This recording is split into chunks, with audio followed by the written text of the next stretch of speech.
This is Kilo Alpha 6 Echo Tango Echo. Net control for this evening's Northern Colorado Amateur Radio Club TechNet. Looking for check-ins. Anyone wanting to check into tonight's TechNet, please call now. Whiskey 2, Mike, India, Charlie, Mark in Loveland. This is KF4DUS, Kilo Foxtrot 4, Delta Uniform Sierra, Horsetooth, Mike.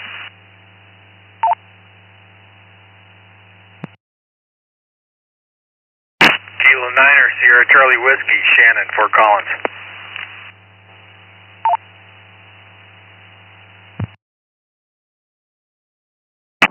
Whiskey 0 Alpha Sierra Papa, Terry, Mobile, somewhere in northern Boulder County. November 0 Echo Mike Papa, Greg in Fort Collins with Debbie, K0DBE. Kilo Echo 0 Yankee Mac Juliet, Ron in Windsor. KE4 CPY, Kilo Echo 4, Charlie Papa Yankee Casey, Johnstown, but currently mobile somewhere around Hoover Street.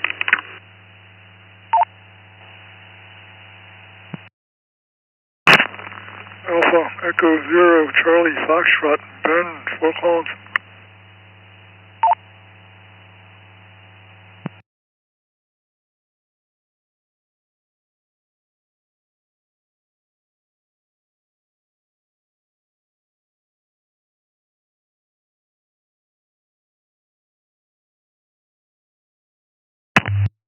Okay, that was a pretty good-sized check-in group there. I did miss one of them, but I did get W2MIC, KF4DUS, W0ASP, N0EMP, K0DBE, KE0YMJ, KE4CPY, and AE0CF. If you did not hear your call sign or you want to check in and haven't checked in yet, call now. KE0YAR, Brian in Windsor.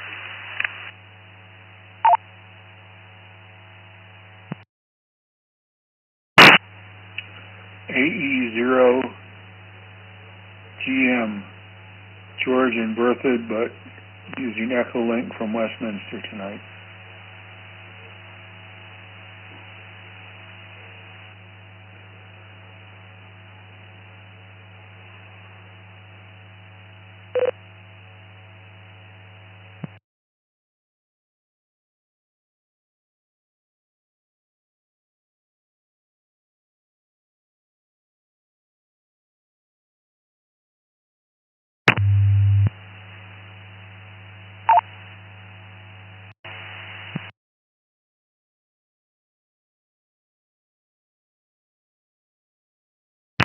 Hey, K0YAR and AE0GM, Brian and George. Thank you guys for checking in. Yeah, this is Kilo Alpha 6 Echo Tango Echo, net control for this evening's NCARC TechNet. Looking for check-ins. Anyone wanting to check into tonight's TechNet, please call now.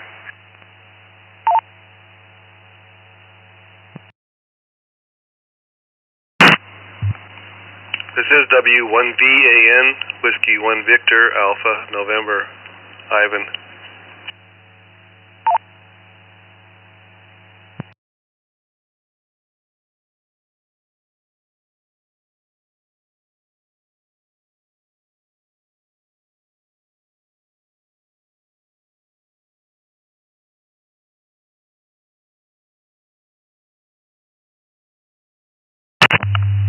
Kilo Echo 0 Uniform Juliet Whiskey, Terry in Loveland.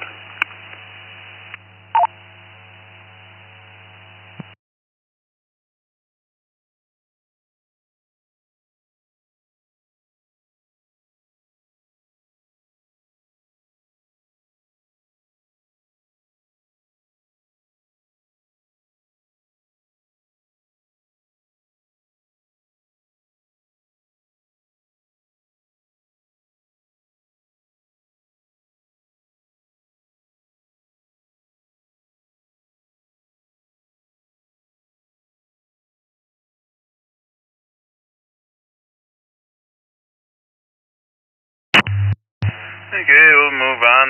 We'll take check-ins anytime during the net. If you haven't checked in and listening in and want to check in or ask a question, please feel free to do so. Start off, anyone have any questions or comments they would like to share with the net or ask the net? Please call now.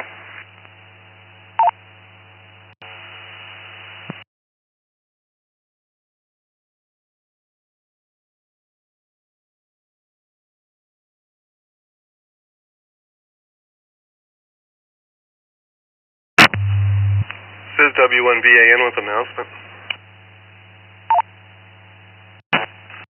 Yeah, Ivan, go ahead. The W0DMR group has set up a fusion repeater over at Latham Reservoir, which is southeast of Greeley, on 448-925, negative offset there. Key it up, give us some use, W1BAN.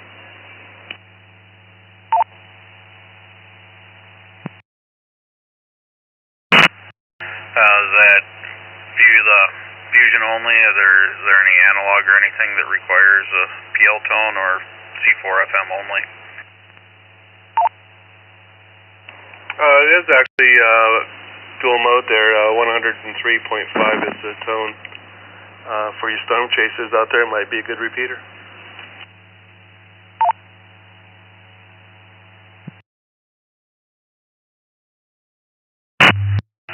Okay, yeah, definitely. Thank you for letting us know on that, and definitely have some people giving it a try. I know some people have been looking for some more of the fusion repeaters in the area, so definitely nice seeing more pop up than the one or two. I think there's 6 in the state, so it's not very widely used, but definitely a different one to use. Thank you for that. Anyone else have any questions they would like to ask the net? Please call now.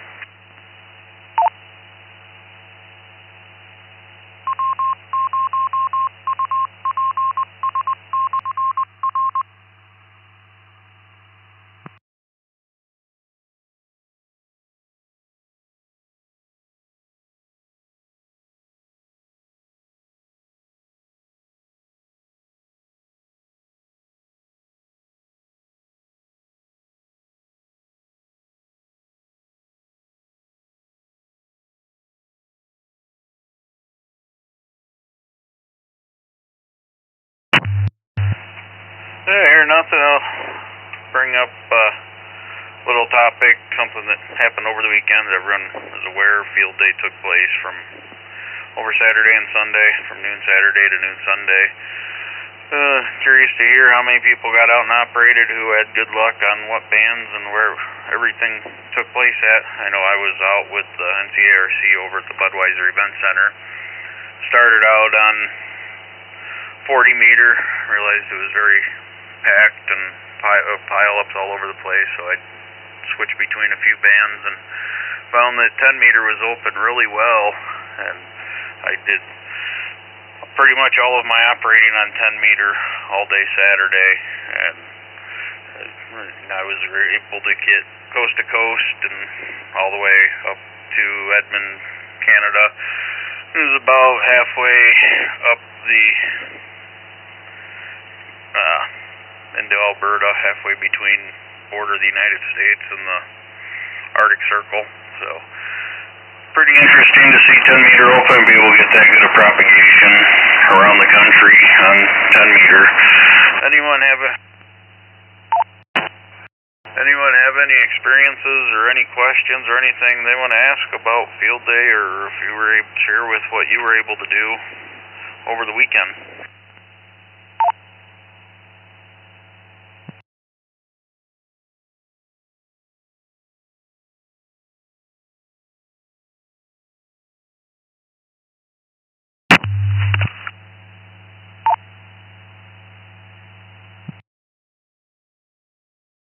W0ASP with a comment.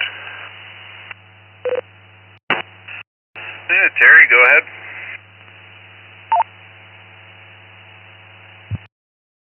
Yeah, the reason why you had good 10 meter is because there was good sporadic E all weekend. That was all sporadic E modes.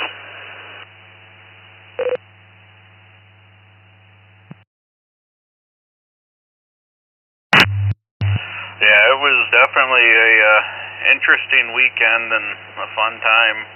I mean, up until this weekend, I think I might have accumulated maybe 10 contacts total on 10 meter, just because it's never been really open and never really had decent propagation every time I've tried. And Saturday, I mean, it was wide open. I mean, and we got very lucky out there. Surprisingly, at the Budweiser Event Center, there was next to no ground noise whatsoever, which is surprising with being fairly close to the building and everything else going on over there. To have that quiet of an area that close to town was definitely interesting. But yeah, I mean, and then I know you were talking to Mike, K1DEG, I believe it was Saturday. I believe it was you talking to him Saturday night. They were 11 o'clock Saturday night, 20 meter was still wide open. So it was definitely interesting propagation weekend.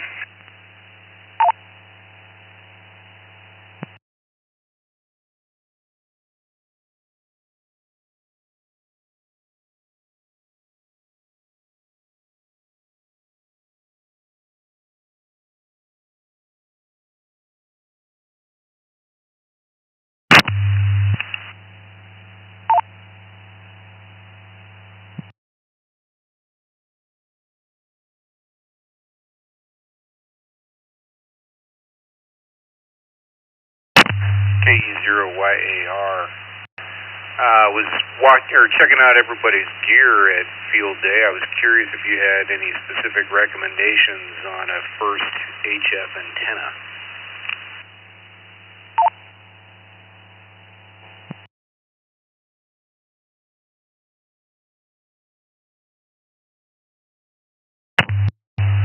There's a lot of factors that go into play with picking the first antenna. I mean, first one is cost, and if you want to try and build something yourself, or if cost isn't an object, whether you want single band antenna or multi-band antenna. I mean, what kind of setup are you looking to run? Something multiple bands or something just to learn more and play with? Mostly to learn more and play with. K1DEG, comment.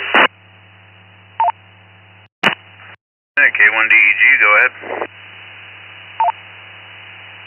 From my experience, I believe I learned a whole lot by installing my long wire antenna, which is basically a center fed dipole in the trees. Just the learning of how to do that, I thought taught me a good deal. That would be my suggestion for the first try because it worked for me.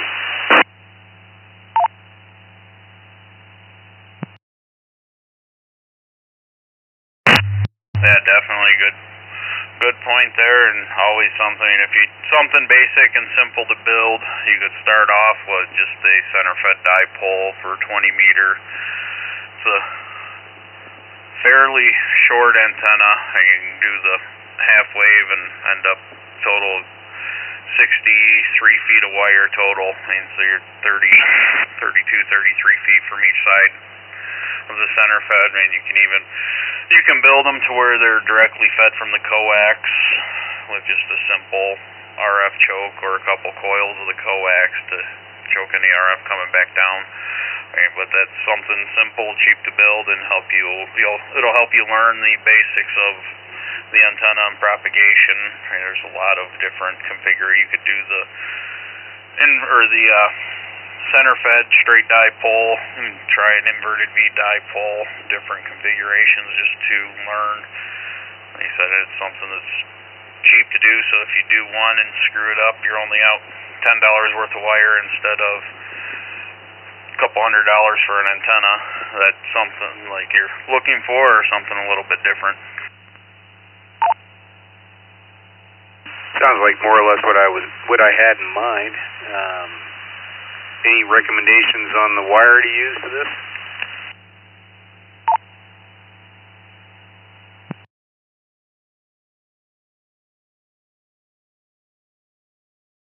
K1DEG was, where was that directed? Or let me make sure, hold on a minute. Alright, well, I'll tell you what I used. I used 14 gauge wire that came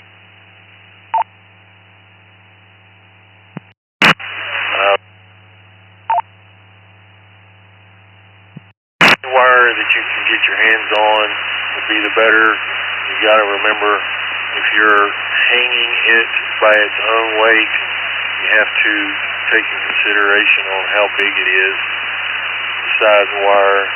Then if you're also considering how much weight it is, you can't go too small. I use 14 gauge, and I can't really tell you the UV specs on it or anything like that, but if you need some wire, I think I can find you some to try out with, and if you want to buy some, I'd probably stick with 14 gauge, try to make sure you get UV block or something like that.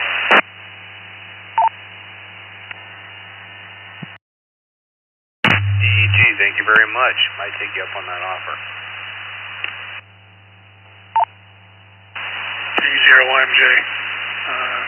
Just a question for DEG.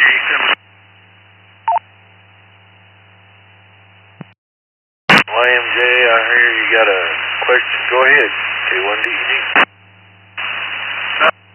Stranded wire, correct? Power, maybe that might help a little bit. The repeater seems to be receiving a little, well, it's just not working exactly correct. MIC had to turn his HT up so I could hear him good.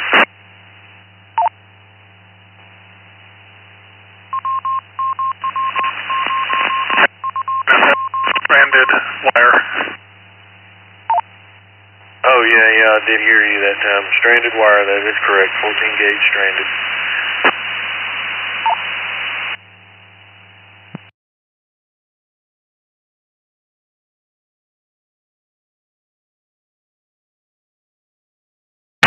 Thanks.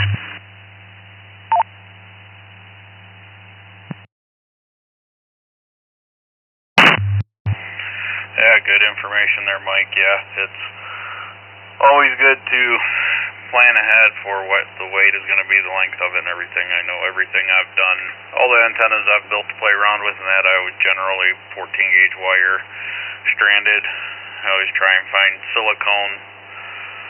The silicone shielded versus the PVC. PVC tends to crack and it's not as efficient in the UV.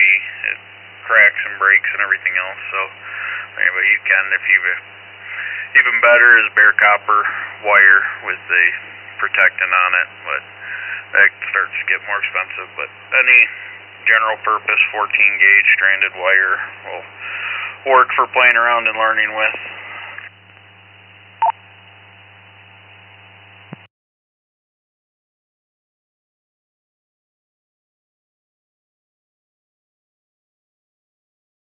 K1DEG real quick. Yeah, Flatbill Mike, go ahead.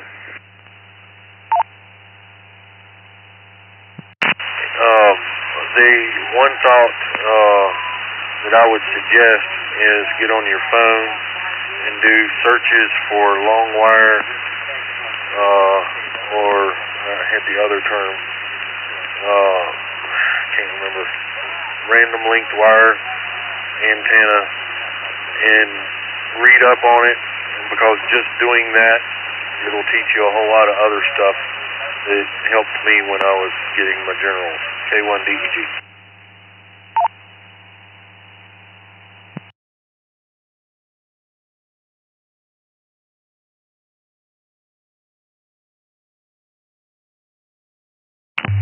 Yeah, definitely. I mean, I would suggest reading up, learning for a basic center fed dipole. They're the easiest to build and cheapest to build. After you learn that, then move on to an off center fed or an end fed random length wire and practice with that. Those you can usually, if you practice and learn or find a balance somewhere, depending on the size, you can run a multi-band random length wire and use it for 20 meter, 40 meter, and different aspects of that. Just slowly progress your way up start from the basic dipole and progress up from there. It definitely helps the learning curve for propagation and antennas and the theory behind them. This is Kilo Alpha 6 Echo Tango Echo, net control for this evening's NCARC TechNet. If you have any other comments or questions for the net, please call now.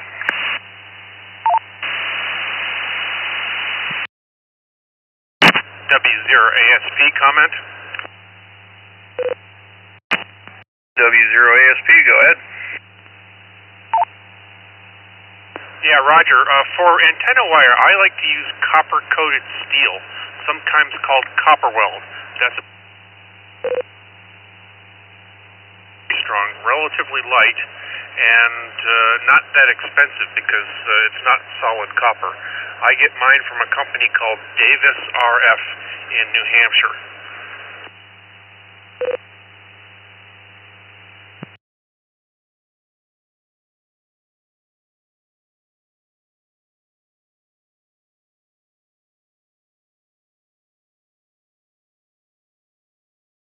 Last coin station, could you say that trade name again?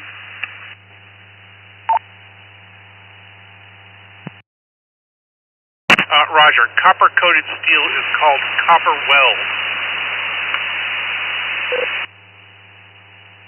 Thank you.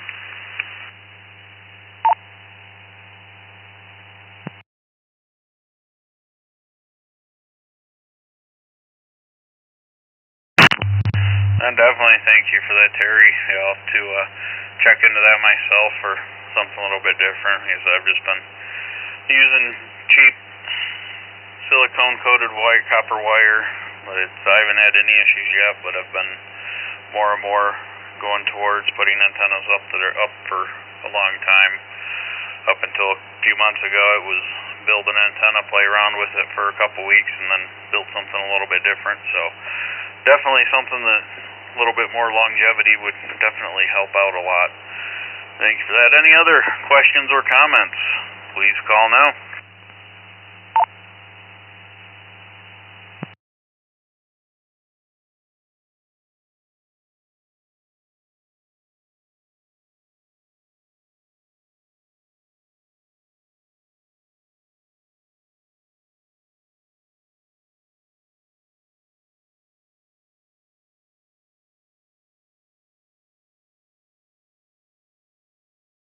KE0MIZ question.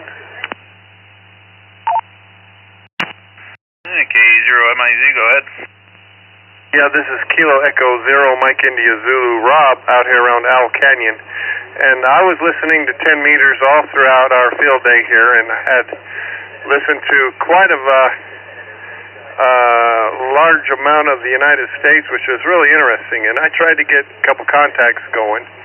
But when they come to the location designator, I tried to use what I thought is where I was or where I'm at and how I'm operating. But apparently left a lot of individuals confused as to what I was trying to tell them. Like I was using, for example, a 1 Delta for northern Colorado, and it didn't seem to jive with whoever I was trying to talk to. I got the numbers, but or the call signs. But anyway, that's beside the point. I'm confused as to where I am as far as those location designators are.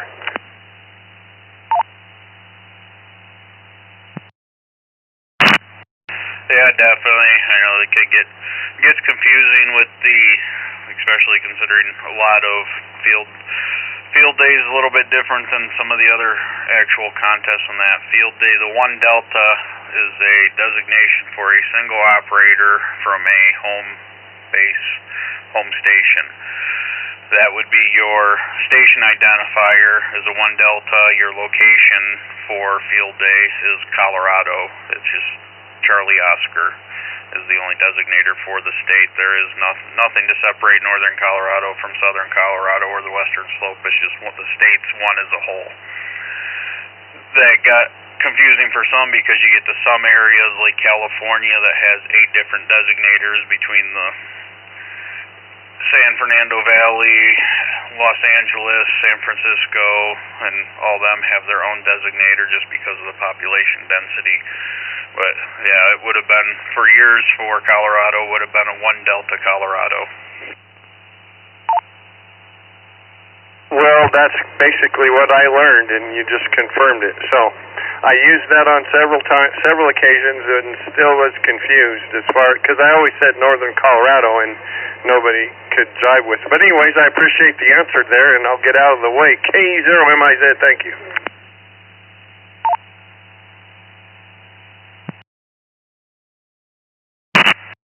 Yeah, I can see that depending on the logging software people are using, a lot of them you put in the 2 or 3 letter location, and for northern Colorado would have been an NCO, which there was no designator for that, and their logging software wouldn't accept it, most likely is what was causing the confusion on their end, not realizing they just needed to put Colorado in. But thank you for the question.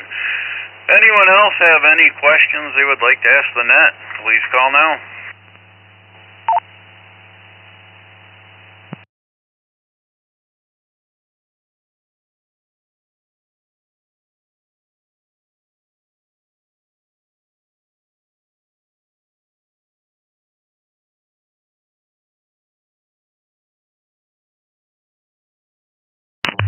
Yeah, this is Kilo Alpha 6 Echo Tango Echo, net control for this evening's Northern Colorado Amateur Radio Club TechNet. I'd like to thank everyone for checking in this evening and contributing to the topics of discussion. Also remind everyone Wednesday evening is the NCARC Club Net starting at 6:30 p.m. with early check-in starting at 6. And as always, I look forward to hearing from everyone again next week for the TechNet. Say 7-3. Hope everyone has a good evening and stay safe.